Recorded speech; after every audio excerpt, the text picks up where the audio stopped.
Assalamu alaikum warahmatullahi wabarakatuh. Akkam nagaa fayyaa hordoftoota keenya kabajamoo kakkaalii. Walitti deebinee jirra gaa haaluma mata duree irratti hundaa'uudhaan hanga mata duree san jalatti hanga lakkoofsa qabuun koorsii kanneen irratti hundoofnee akkasitti koorsii irraa xumuraarra jiraadha. Kanaaf kunuunsa fuulli dubartootaa keessatti fuulli dubartootaa haala oduu dawaa wannaatiin hin ta'in haala tajaajila nyaataa dhugaatiitii wajji ol qabatee mana keessatti waan isaaf dalagamuudhaan bakka silaa kosmootiksiidhaa fi takaa'u waan paawudaroota fuula si'aa addeessu haala fayyadamu daran caalaa mana keessatti haala fayyadaman irratti hundaa'uudhaan kanaaf tokko lama sadii darsii tokkoffaa lammaffaa dabarsinee jira. Namoota darsiin tokkoffaa lammaffaa isin dabartee dubartoota irraayis seentanii yuutuubara kan kanarraa fayyadamuu dandeessan. Akkasitti darsii sadaffaarra jira. Sadaffaa kanarratti xumurree jirra jechuudha. Waa'ee qodaa, waa'ee fuula dubartii akkaataa itti miidhaguu fi akkaataa itti addaatuu fi akkaataa itti finniisaa fi kan bakka alarjika adda addaatiin irraa walaba ta'u hundarrattuu irraa sonee dabarsinee jira jechuudha. Har'a darsii irraa xumurarra waan jirruuf kanaaf nu hordofaa isiniin jennaa galatoomaa. Waa sadii nu hafe sadeen san har'aan tana barannaa. Kanaaf galatoomaa isin jaa nu hordofaa. Sadeen irraa wanni fuulatti fayyadamanii dubartoonni fuula fayyadamee fuula isaanii bareeffachuu itti danda'u. Inni tokkoffaa karkam jaama. Karkam kun irdii ka jaamu afaan oromootiin irdii jaama. Akkasitti irdiin kun kunuunsa gogaa keessatti gahee guddaa qaba. Akkasuma karkamiin waan jaamuuf keessaa qaba. Karkamiin kan jaamu kun akka gaa afaan ammayyaa kanaaf kombaawwandoota sochii qaban ka jaamu jechuudha. Kana keessaa taarmeerik ka jaamuusif keessaa qaba. Karkamiin kunis ammas deebise. Kana keessatti gaa waan bu'aa qabu habbaa lama keessaa qaba jechuudha. Fuulli keenya qodaan isaa gubatee akka rakkina hin finne kan qabuuf keessaa qaba jechuudha. Kanaafuu kana keessatti gogaan baay'ee faayidaa qabeessa akka ta'u kan godhu farra infilaamatorii fi antiibaayotikii antiioksayidantii kan ta'e keessatti ramadamaa jechuudha akka wannaatti. Kanaaf jarri kun alarjikii fuulan nama bahu, rakkina finniisni fuulaan bahuu danda'u, rakkina aduun hawwii aduu irraa gubamu, koshiinaa keessaa gubamu wajji wal qabate qabee gurraachumina fuulaa akkasitti finniisa gurraacha ammas keessatti gubatee jiru wajji wal qabate kun hundi rakkinni kun akka hin dhufne kan godhu jechuu jarri kun. Kanaaf akkasuma dhimma laalaatti wajji wal qabateetis gaa karkamiin kun gaa waa hedduuf keessaa qaba. Amma bakka alarjika fuulaa irratti hundaa'ee dubartoota bareedumina isaanii waan booda'an surraa waan jiru jecha kanaaf haalli itti fayyadama isaatis haala waliin itti aanu ta'a. Kanaaf nu hordofaa isiniin jenna bu'aa guddaa waan qabu inni kun. Amaloonni karkamiin kunii fi taarmooterikiin inni qaban kun gogaa salphisuu fi yeroo hundaa isa fayyadamuu keessatti gogaa fuulaa akka bareedu godhuuf namni tokko fuulli isaa akka bareedu godhuudhaaf isa fayyadamuu danda'a jechuudha. Kanaaf baalli karkamiin kun dubartoota hindii biratti gaa akkaan beekamaadha jechuudha. Hindiin gaa wallaansa aadaa keessatti adda durummaan ta'u hordofamaa turte chaayina taaneessi waan ta'eef kanaaf jecha fuulaan fayyadamtu karkamiin kanaaf fayyadamti jechuudha irdii kanatti. Kanaaf namni aruuzaaf deemu dubartii hindii keessatti sargii keessatti waan kosmootiksii maal akka jedhanii dibatanii faddeessanii gabbaan kana guyyaa cidhaa sana akkasitti isa kana fayyadamanii dawaalee biraatti itti dabalatanii irra guddaa isa kanaan tajaajilamanii jechuudha. Hanga guyyaa sargii aruuza seentutti isa kana fayyadamti jechuudha. Akka fuulli isii ifuuf akka fuulli isii nuura uumamaa san gadhiisu jechuudha. Kanaaf karkamiin baay'ee hedduu bu'aa qabeessaadha. Akkasumas dhibdeelee garaagaraa tan finniisa nama fiddurraa najjaa nama godha inni kun. Mallattoolee dhibdee garaagaraa finniisa nama fiddurraa akka halluu tantee keessatti qaamni namaa hadduu du'ee sosolloqee bu'aa namarraa yeroo bu'u kana karkamiin kana yoo diddibachuu heddumeessite kanaaf jecha qaamni coraan kan kee hadduu sun kasilaaf inni isa uumuu san coraa kan kee jalatti gallakkisaa deemaa jechuudha.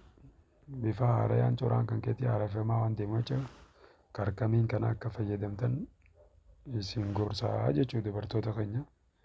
Galatoomaa kanaaf fayyadama isaa irratti isa giraama 2 fuuta giraama 2 isa fuuteeti giraama 2 san vaaziliinii wajji waliin laayitee galgala yeroo rafuu deemtu dibattee sa'a 3 ofirra teessiftee sa'a 3 booda dhiqattaa jechuudha. Kanaaf yoo sirra bulee sumaan ta'uu jechuudha. Jiin fooluma keetu jiidhina baay'ata malee karaa jiidhee akka ifu godha malee gogoogina irraa wala bataa jechuudha. Kanaaf adeemsa saniin fayyadamuu dandeessaa jechuudha. Karaa gabaabaa. Inni lammaffaa laafindir jaaniini. Laafindir kun waan Oromootti laafindir mana fakkaata. Kun hin beekne gaa'ii. Kunoo inni kana fakkaata. Suuraa isaatii wanti isaa asirra isin akaatiin jira. Inni kun finniisaa akkasitti hin baane godha. Wanni bixxilleenis fuulatti akkas hin facaane. Qodaan keetis akka qodaan du'ee karaa finniisaatti hin jijjiiramne isa kana godhaa jechuudha.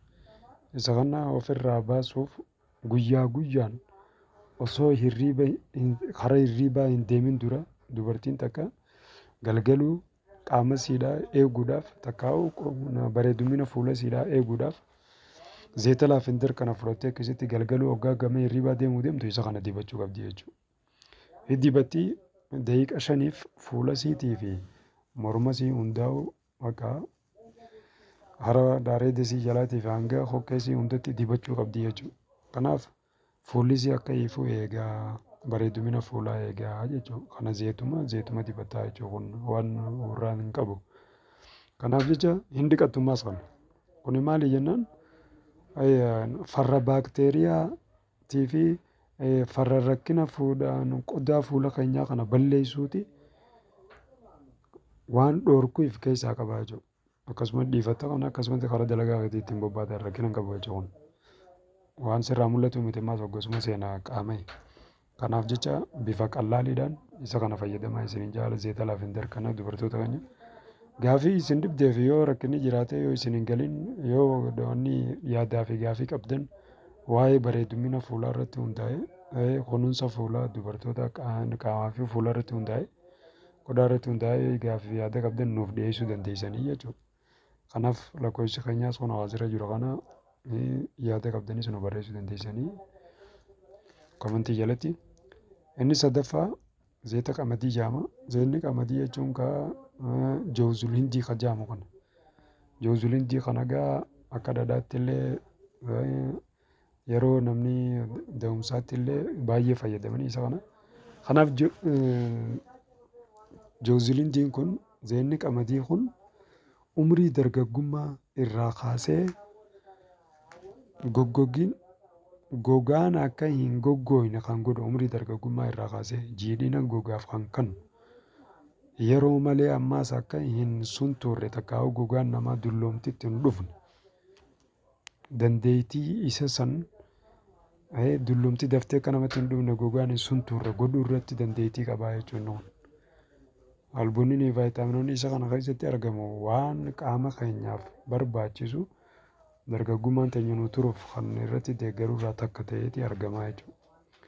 Kanaaf jecha guyyaa guyyaan zeeta qamadii kana akka filannoo kireemii jiidhina fuula ittiin dibatan ta'uu qabaa jechuudha. Fakkeenyaaf looshin keessaas buutee girsilee keessaa isaa waliin laayitee guyyaa guyyaan fayyadamuu qabdaa jechuudha. Qaama fuula kan kee ittisuudhaaf.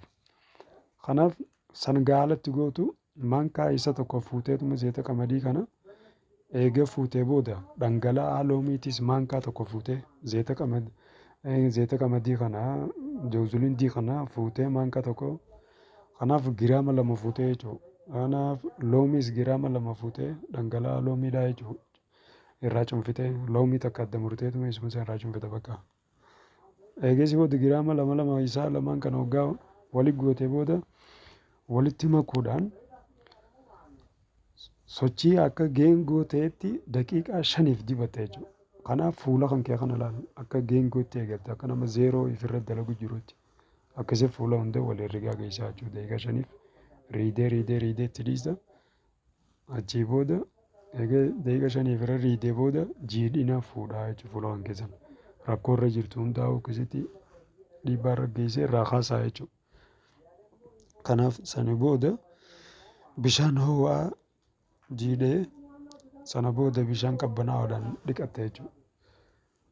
Bishaan ho'aadhaan fuula kan kee dura dhiqatteeti eega qulqulleessitee booda isa kana dibdee loomii giraama 2 fi isa giraama 2 fuutee waliin laayitee daqiiqaa 5 eegee ofirra dibdee booda bishaan ho'aadhaan harka bishaan ho'aa keessa harka bishaan ho'aatiin akkasitti fuula kan kee qaqqabatta.